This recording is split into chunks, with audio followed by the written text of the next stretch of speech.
Welcome to Boated Out. I'm just in my workshop here doing some outboard maintenance and some fuel maintenance. Now, dirty fuel is responsible for possibly 9 out of 10 outboard motor breakdowns. In this video, I'm going to share with you my routine of how I look after my fuel and maintain my fuel.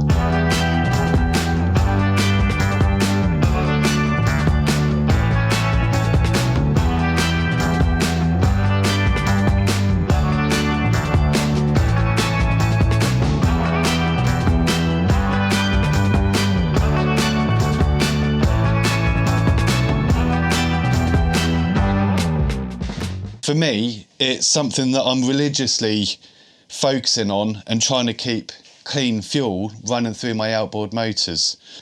What that means is that the fuel that runs through my outboards is as clean as possible and is less likely to start blocking all the small holes inside the carburettor, like in the jets, which is probably, from what I see, is the leading cause of outboard motors not running and not starting. Now, it doesn't matter really what outboard we're talking about here. I've got 3 horsepower here, which I just use on a tender. I've got my 8 horsepower, which is usually on the back of a lease, and I've got my 20 horsepower Mariner, which goes on the back of my rib. Right, so tip number 1 is fuel turnaround.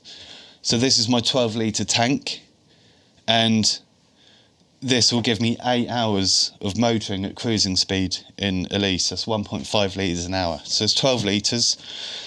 And what I tend to do is, when I need more fuel, instead of getting a small can and just pouring it straight in when I've used some, which means I'm putting new fuel in with old fuel all the time, what I like to do is decant all of the fuel inside this can, pass it through a filter that has a mesh filter, and it also has a reservoir in the bottom here to collect water, because water's heavier than petrol, so the water will sit at the bottom and it won't pass through. So what I do is I decant the fuel from here into this tank or into a jerry can, and then what I like to do is use my fuel hose, and I use the Jubilee clips or the worm drive clips to hold my fuel fittings on so I can remove them, and then I'll use this hose and the primer to suck out whatever fuel is left in the bottom of the tank. So I'll stand the tank up, so I'll swill it around, stand it up so all the fuel sits in the bottom corner there, and I can see in there, at this point I can see exactly all the little bits of crud and stuff that are sitting inside there, and then I will suck it out back through the filter into the tank using the primer, and if I can see there's still stuff in there, I'll add a bit more clean fuel, swill it around again, and I'll keep doing it until it's absolutely spotless inside the tank. Then I'll put the funnel back in my good tank and pour all the fuel back in, passing it through the filter again, and then you get another go at sucking all the little bits of crap back out. Now, I've already done this, and this is what I've got out of it, and I can't believe how much crud and debris is in this fuel and water, considering that I do this every time. Every time I run my tank down, probably every 2 tanks, I will then clean the whole tank out.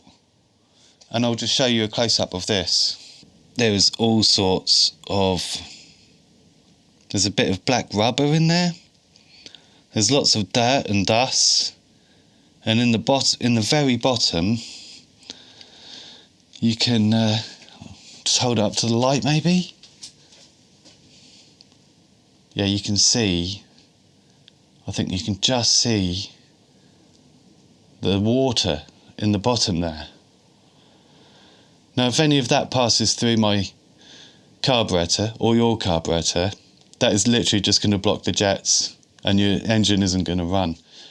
Tip number 2, add a fuel stabilising solution to your fuel.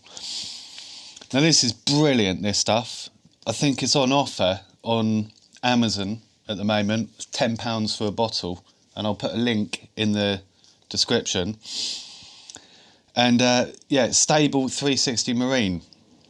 And what this does is stops water absorption into the ethanol in the fuel, and it also preserves the fuel, so it keeps its octane, so it doesn't go stale. And it actually says on here that the fuel can be stored up to 12 months, which is quite a long time. I will probably have this can of petrol sitting in my boat for anywhere up to 4 to 6 weeks, and that is getting to the outside of the window of how long you can really keep fuel for, especially outside in a locker in the boat where it's warm in the day, cool at night, and lots of condensation and lots of potential for the ethanol in this petrol to absorb moisture. And moisture, if it gets in your carburettor, especially if it's two-stroke, because it's got oil and petrol, and you add a bit of water in there, the oil can go a little bit kind of gloopy and will block up your carburettor jets really easy. So for £10, this treats up to 250 litres, which is 21 tanks.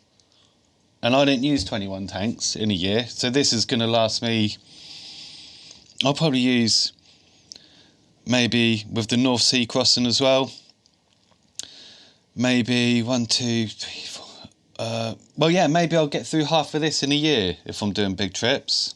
So possibly 2 years worth. And a little goes a very long way.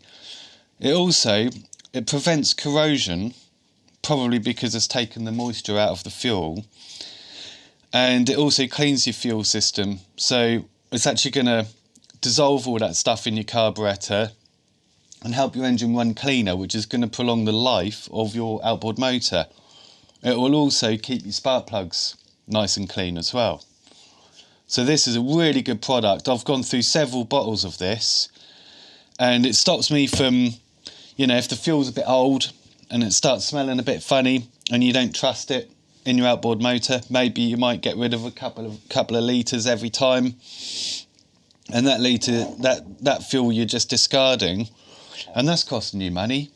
So in the long term, I don't think, you know, it doesn't cost you any more to do this.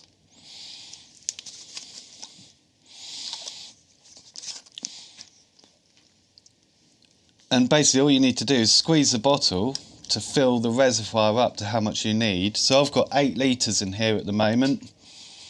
So that will be 8 mil, because it's basically 1 milliliter per litre. So it's 25 mil for a 25 litre tank. So I've got 15 in there at the minute. So I'm going to put most of that in there, I think.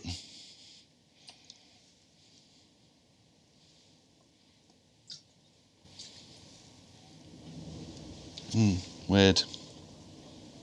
That doesn't seem to be going down.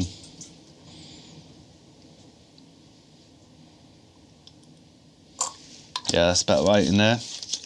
Maybe a little bit more. Could be sitting around for a little while, so a little bit more is not going to hurt.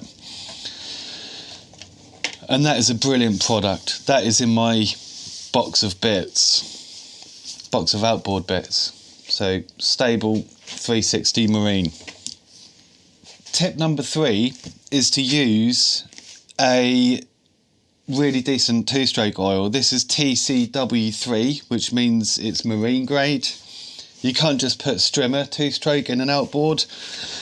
And this is a really good 2-stroke oil, and I will put a link in the description for this as well. But what I like about this is premium quality, specially formulated 2-stroke oil, and it has ashless additives in here, which means that it provides extended engine life through superior protection, non-toxic to marine life, which is crazy. It reduces spark plug fouling and extends valve life by reducing exhaust port deposits. And what I've noticed about this is that whenever I take my spark plugs out, they're always really clean, and I always put more oil in as well. So my outboard is, the Yamaha is supposed to be 100 to 1. I run it on 50 to 1. My Mariner's 50 to 1, and I think that this little 3 horsepower is 50 to 1 as well. So I put 50 to 1 in, which is potentially a little bit rich, but I've never had any fouling on the spark plugs. They run clean all the time. So yeah, I've got, what have I got in here? I've got 8 litres in there, so that should be 160 mil. But I've put already half of it, I've put 2-stroke in, so I only need to put 8 litres, 160 mil. I'm only going to put 80 mil in, so that's about there. Well, that's 100 mil. I'm not too worried about that. I like to run them a little bit more. I probably should have shaken the can up when I put the stabiliser in there. That would have been worth giving that a good shake just then, just to make sure it disperses and mixes with all the fuel before you put the oil in. I don't think it really makes too much difference. So yeah, that's tip number 3, decent 2-stroke oil.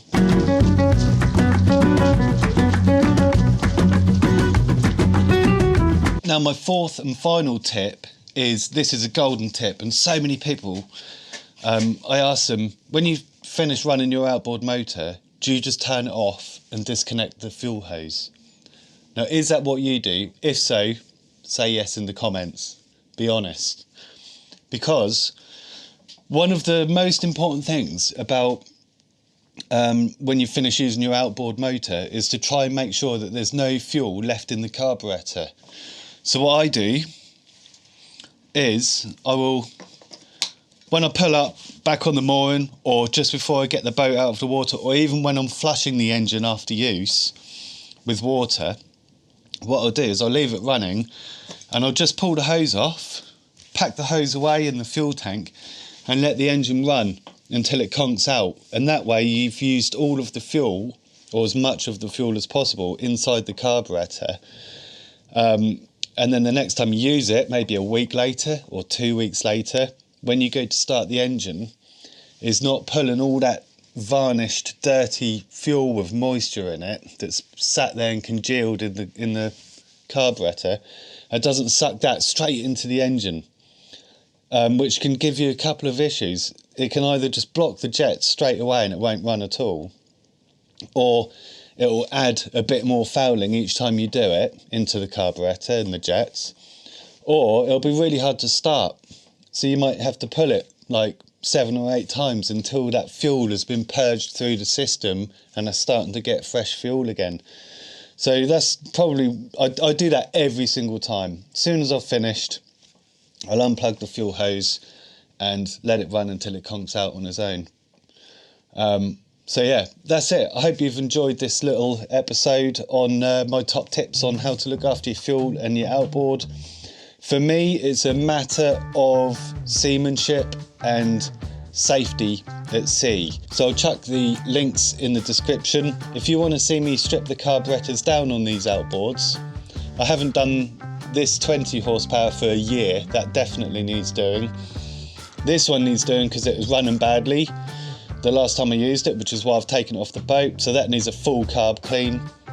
So if you're interested in that, and I can show you the inside of the carburetors and show you the jets and show you how mucked up they are and telltale signs of what to look out for, then yeah, just let me know and I'll do a video.